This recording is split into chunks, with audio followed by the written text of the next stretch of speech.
हर हर महादेव। दोस्तों आज हम शिव महापुराण के तृतीय अध्याय का दर्शन करेंगे।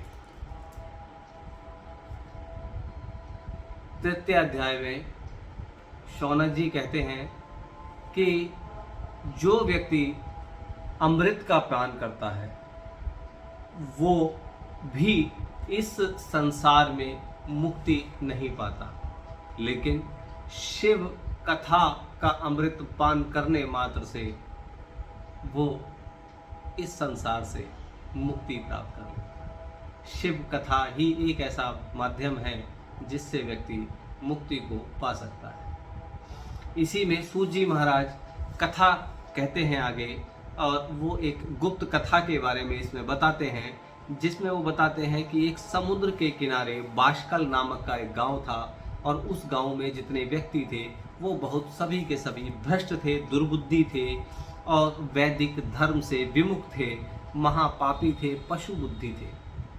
कहने का तात्पर्य है कि उनमें सारे अवगुण थे। उन्हीं में एक ब्राह्मण था जिसका नाम था बिंदुक।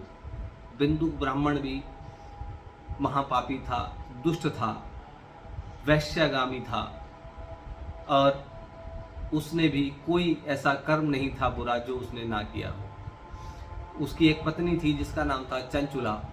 वो कुछ समय तक तो वो पतिव्रता रही और उसने सारे पति धर्म का पालन किया, लेकिन जब माहौल जैसा रहा वैसी ही वो भी बदल गई। अपने पति का आचरण देख के वहाँ के माहौल का असर उस पर भी पड़ा, और वो भी जो है दुर्बुद्धि हो गई और पापिनी हो गई, और उसने भी पाप करना शुरू कर दिया। एक दिन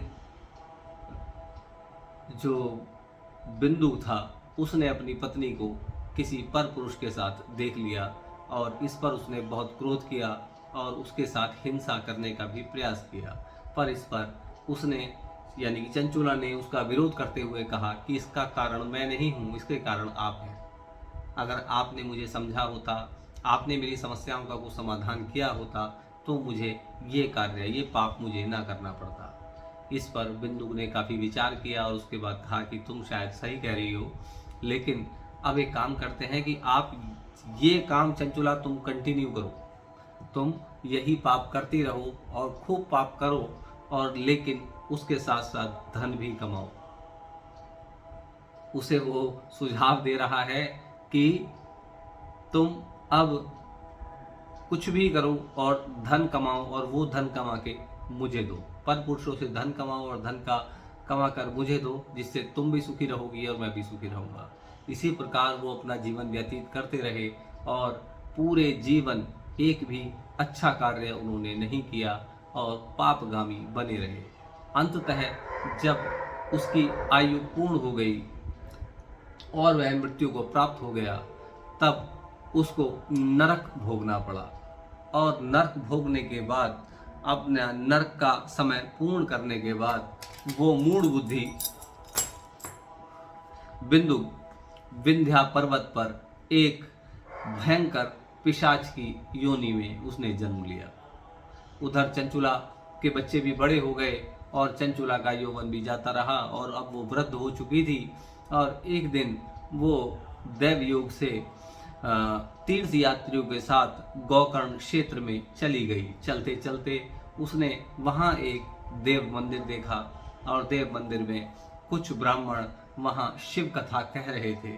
उस शिव कथा को वो सुनने लगी, और उस शिव कथा में जिन व्यक्तियों ने जीवन भर गलत काम किए होते हैं या पाप किया होता है, उन पापों की सजा के बारे में बताया जा रहा था कि मृत्यु उपरांत कैसे उन्हें नरक की अग्नि में जलना पड़ता है, किस किस प्रकार की यातनाएं झेलनी पड़ती हैं, कैसे कैसे उनके साथ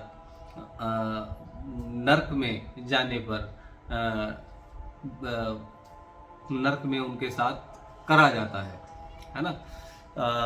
तब वो ये सुनकर उसके रोंगटे खड़े हो गए, वो घबरा गई, पसीने पसीना हो गई, और उसने अब सोचा कि अब मेरा क्या होगा, मैंने तो पूरे जीवन में एक भी अच्छा कार्य नहीं किया है। तब वह कथा पूर्ण होने पर सभी व्यक्तियों के वहां से चले जाने के उपरांत ब्राह्मण पे जो कथा शिव कथा कह रहे थे उन गुरुजी पे गई और उनके चरणों में गिर गई, और उनके चरणों में गिर के वो इतना रोई और रोती रोती अपनी बिलखती हुई वह कहने लगी कि हे गुरु महाराज, मैंने तो जीवन में एक भी अच्छा कार्य नहीं किया है और मेरे तो पाप इतने हैं कि मैं हजारों गंगा हजारों पवित्र नदियों में स्नान करके भी मेरे पाप नहीं धुल सकते। मेरा क्या होगा, किस तरीके से मुझे यातनाएं झेलनी पड़ेगी, मेरे शरीर के कितने टुकड़े करे जाएंगे, क्या क्या यातनाएं मुझे दी जाएंगी, मुझे इन सब से बचाइए। गुरुजी, तुम ही मेरे पिता हो, तुम ही मेरी माता हो, तुम ही मेरे सब कुछ हो, हे गुरु आप मुझे बचाएं। इसी के साथ ही गुरुजी ने उसे उठाया और तृतीय अध्याय यहाँ समाप्त होता है।